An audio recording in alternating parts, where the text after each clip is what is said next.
Hi, I'm Bob. Let's talk about some good and bad things for biking in the greater Seattle region in 2024. Keep in mind that these are my personal opinions as someone who lives in South Seattle and advocates for safer streets. Let's check them out.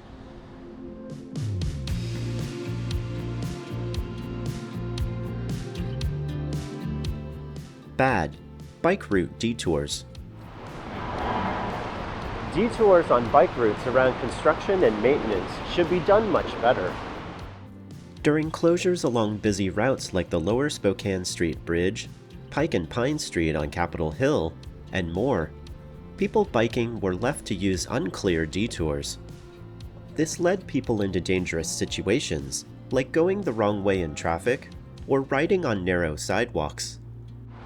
We need standard, easy-to-follow detours with clear signage, just like those used for drivers, to safely guide people biking.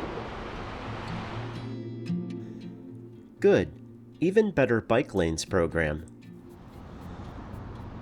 In 2024, multiple protected bike lanes were upgraded from having plastic flex posts to concrete barriers, thanks to Seattle's Even Better Bike Lanes program. These barriers include Toronto-style mini jersey barriers, extruded curbs according to SDOT, that were pretty easy to install and have been effective in keeping drivers out.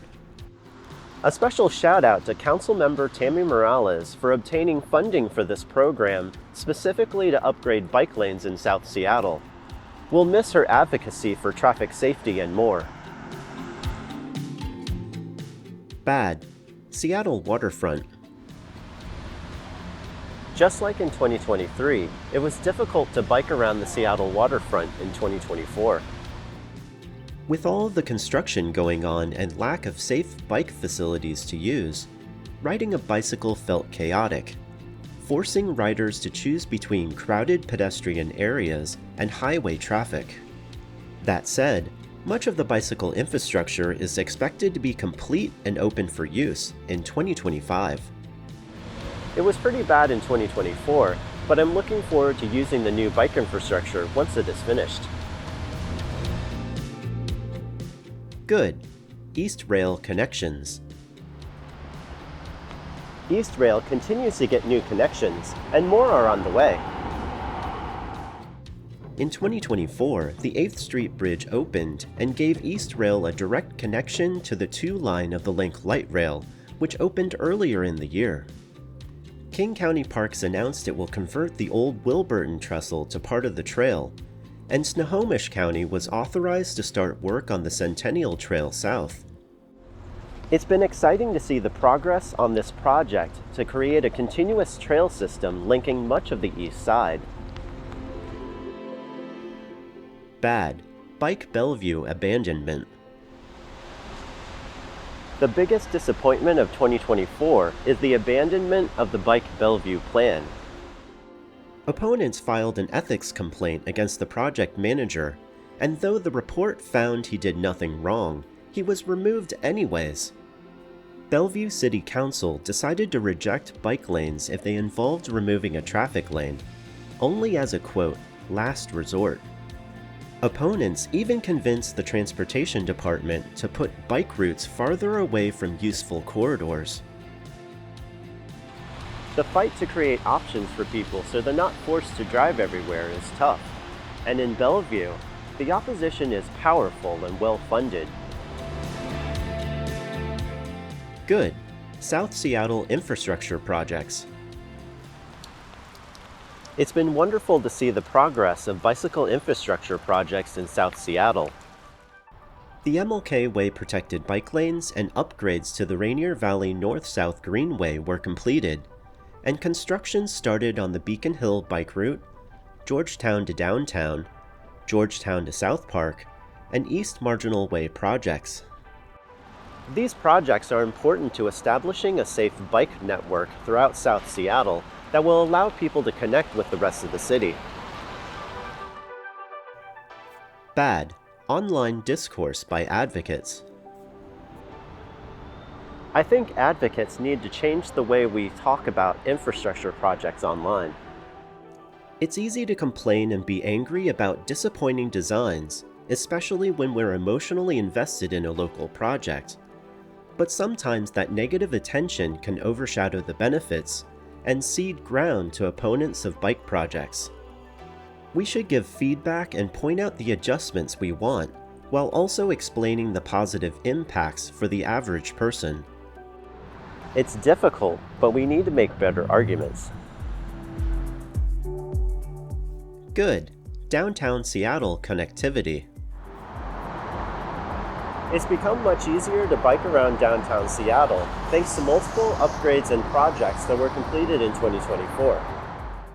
The downtown bike network is now made of two-way protected bike lanes on 1st and 2nd Avenues, 4th Avenue, and Yesler Way. One-way protected bike lanes on parallel streets like Pike and Pine Streets and 7th and 8th Avenues, and a bike-friendly route on Bell Street. It's great to have all of these biking options to help folks navigate between downtown Seattle and the rest of the city. Bad. Bike lane maintenance. Bike lane maintenance is woefully inadequate in this region.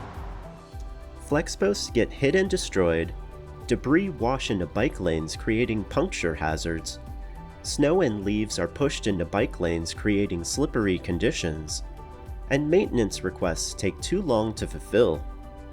The City of Seattle and some other jurisdictions do have bike lane sweepers and plows that are great when they are in use, but we need a lot more of them to really tackle the issue.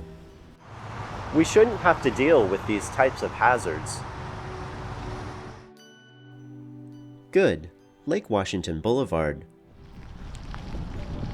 For the last 2 years, I've had Lake Washington Boulevard on my bad list, but this year was different. In 2024, Seattle installed traffic calming including speed cushions as part of a project to slow speeding vehicle traffic, which was traveling an average of 10 miles an hour above the speed limit. The traffic calming isn't perfect, but even opponents of the project admit that it's been effective in reducing speeding. The rest will be installed in 2025, and it's already making this park road safer for everyone. To be honest, I think that 2024 was a pretty great year for biking in the greater Seattle region, and I want to end with this message.